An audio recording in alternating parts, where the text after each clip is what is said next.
इससे टेक्सास से हैं मुजाहिद शाह। इंडिया में और बांग्लादेश में ऑलमोस्ट 15 साल से मोदी और वो हसीना वाजद बैठी नहीं थी, जिसके बाद इस कदर इकोनॉमिक बूम आया है या तरक्की हुई है। तो उसकी वजह शायद ये नहीं है कि कंटिन्यूसली एक हुकूमत जो है वो चल रही थी, लेकिन हमारे यहाँ पर भी जो कुछ डिक्टेटर थे, मतलब परवेज मुशर्रफ हो गया, जनरल ज़िया-उल हक हो गया, हालांकि वो भी एक लंबे अरसे तक बैठे रहे। तो पाकिस्तान में उस वक्त क्यों इतनी तरक्की नहीं हो सकी जितना इंडिया में हुई है? देखिए, ऐसे है कि जनरल अयूब जब थे 58 से 68 तक, जिसमें 2 साल 65 एंड 66 ख़राब थे because of the war with India. Generally जो एवरेज रेट ऑफ ग्रोथ था जीडीपी का वो अबाउट 5.8%। 1-2 साल तो थे कि 9 से ऊपर भी चला गया था। सो डेवलपमेंट तो हुई, that is why it was called decade of development. आगे आए आप, उसके बाद ज़िया-उल हक साहब के ज़माने में भी about 4 to 5% rate of growth था। उसके बाद आप आए जनरल मुशर्रफ के दौरान भी ठीक ठाक ग्रोथ रेट था, 5 से 6%। तो इनके दौर में ग्रोथ तो हुई। सवाल ये है जो आपने पूछा कि क्या ये 10 साल रहे इसलिए एक स्टेबिलिटी आई और सर्टेनिटी हुई, और क्योंकि सियासतदान नहीं रह सके 2-2-2.5 साल से ज़्यादा, तो इसलिए वो उनके दौर में स्टेबिलिटी और सर्टेनिटी और ग्रोथ नहीं आई। क्या ये रीज़न था कि वो 10-10 साल रहे? अब बात ये, yes, I think stability and certainty बड़ी इंपॉर्टेंट होती है इकोनॉमिक्स के अंदर, प्लानिंग के लिए स्पेशली, और फॉर फॉरेन इन्वेस्टमेंट। जो आता है वो कहता है यार ये गवर्नमेंट 5 साल तो रहेगी ना, जो पॉलिसीज़ करेगी, तो at least we can be assured कि हमारा रेट ऑफ रिटर्न हमें मिल जाएगा अपनी इन्वेस्टमेंट के अंदर 3 साल के बाद। तो लॉन्ग जितनी देर एक हुकूमत रहे कानूनी तौर पे और in a stable manner, it's good for economic development, provided बाकी पॉलिसीज़ ठीक हों। मगर ये एक प्री कंडीशन होती है कि आप जो पॉलिसी नोट डाउन कर रहे हैं या ले डाउन कर रहे हैं, वो पॉलिसी 4-5 साल तो चले ना। ये तो नहीं हो सकता कि अगली आए और उसको छुट्टी करा दे और जिन लोगों ने इन्वेस्टमेंट की हुई है वो फारग हो जाए। So therefore yes, I think certainty and stability and longevity are very important. इसलिए पॉलिटिकल सिस्टम्स के अंदर कम से कम 4 साल और अप टू 5 years दिए हैं for one government to survive. America में 4 साल हैं, मगर आम तौर पे वो 8 साल ही बन जाते हैं। एक प्रेसिडेंट जो है उनको अगली टर्म भी मिल जाती है, इसीलिए कि वो कहते हैं कि इकोनॉमिक पॉलिसीज़ को चलने दें, कोई रिजल्ट्स निकले। इंडिया के अंदर 5 साल हैं और हमारे यहाँ 5 साल हैं, इसलिए stability is important and certainty is important and longevity is important.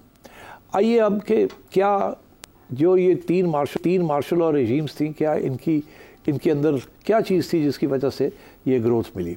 मेरा ख्याल है मेजर फैक्टर तो था ऑब्वियसली स्टेबिलिटी, सर्टेनिटी वगैरह, मगर मेजर फैक्टर ये भी था कि अमेरिकनों का एड बहुत ज़्यादा था।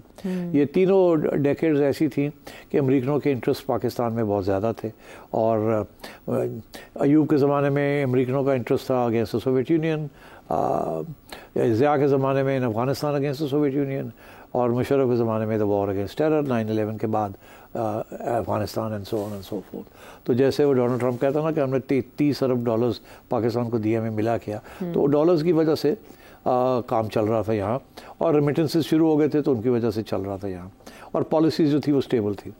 ये जो हमारी सियासी हुकूमतें आई हैं, बेनज़ीर की उम्र 2 साल नहीं पूरी काटी पहली वाली, उसके बाद नवाज शरीफ साहब 2-2.5 साल नहीं काटे पूरे, उसके बाद फिर बेनज़ीर आई 2 साल भर के काटे, फिर नवाज शरीफ साहब वो 2-2.5 साल काटे।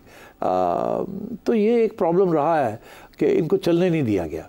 ये नहीं कि इन्होंने कोई खामियाँ की, इस्टेब्लिशमेंट ने नहीं चलने दिया, और इट्स अ फैक्ट उस वक़्त की।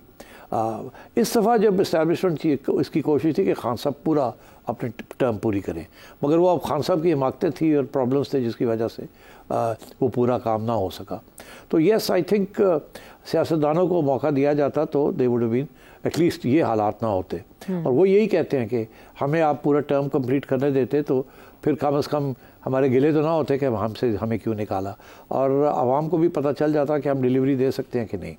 इंडिया में आइए, इंडिया में ये है कि 1970 तक इंडिया के बारे में ये कहा जाता था कि इकोनॉमिक पॉलिटिकल स्टेबिलिटी तो है, कांग्रेस की हुकूमत कर रही थी, one after the other they were winning the elections, 1 party rule था एक किस्म का।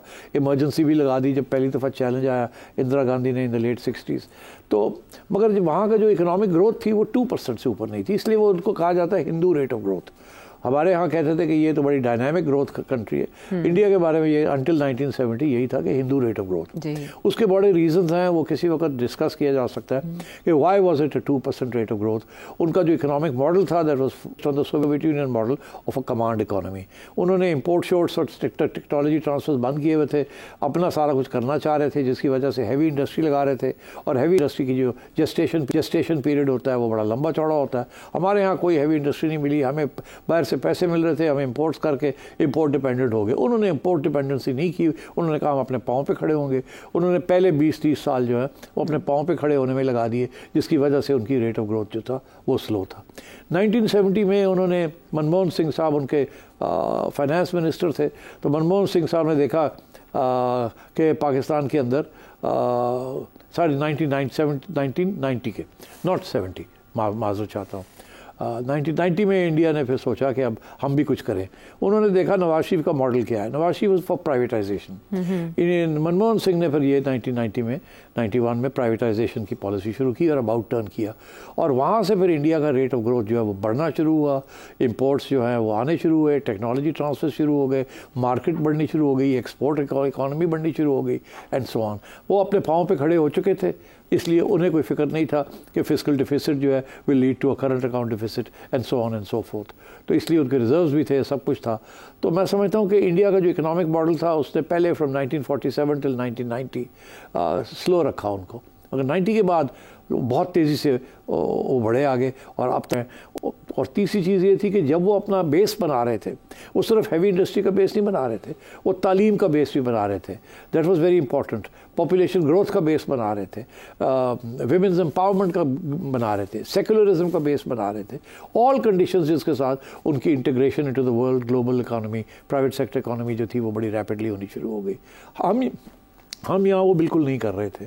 सो I think that was the reason why India has forged ahead और हम पीछे रह गए हैं। हमारी डिपेंडेंसी सिंड्रोम ने हमें ले मरा है। चले, ये तो था इकोनॉमी के हवाले से मुख्तलिफ ममालिक का काबुली जायज़ा। अब अदील साहब लाहौर से एक बार फिर क्या जानना चाह रहे हैं? शेख साहब, आपके तजज़िये के मुताबिक बात फैज़ हमीद तक नहीं रुकेगी और मामला इमरान खान तक जाएगा। अगर ऐसा ही हुआ और इमरान खान पर संगीन मुकदमात बन गए, जैसे पहले जुल्फ़िकार अली भुट्टो और नवाज शरीफ पर बने थे, तो आपके मुताबिक इमरान खान कौन सा रास्ता इख्तियार करेगा? भुट्टो वाला के डट जाना है कि नवाज शरीफ वाला के डील करनी है? ये बड़ा अहम सवाल है और सारा वक्त हम इसी के बारे में परेशान रहते हैं कि अल्लाह करे कि खान साहब भुट्टो वाला रास्ता ना करें।